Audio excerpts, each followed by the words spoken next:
నీ ఇంట కూర్చున్నప్పుడు, త్రోవ నడుచున్నప్పుడు, పండుకొన్నప్పుడును లేచినప్పుడు వాటిని గూర్చి మాటలాడవాలి. సూచనగా వాటిని నీ చేతికి కట్టుకొనవాలి. ఎందుకు చేతికి కట్టుకోవాలి? ఒకసారి మీరు ఆలోచించుకుని మీ ప్రామిస్ కి ఒక రింగ్ ని ప్రింట్ చేసి అతికించండి. ఏదో డిఫరెంట్ వైబ్రేషన్ వస్తుంది కదా గబక్న. ఇది ఏంటంటే నీ ప్రమేయం లేకుండా నీళ్ళు రిజిస్టర్ అవటం, విశ్వసించకుండా విశ్వసించటం.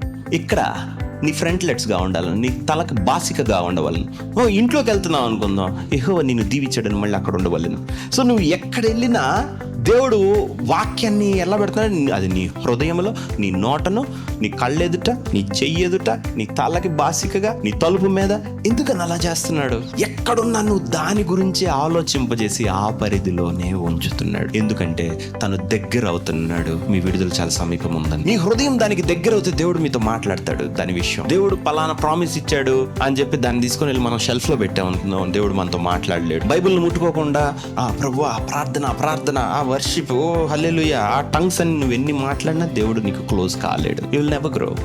దేవుడు వాక్యములో, అందులో, దానిలో ఎండ్యూరెన్స్లో, దాన్ని నువ్వు ఎంత దానికి దగ్గరగా సమీపించావు, బతికావు అనే దానిలో నీతో బతుకుతాడు.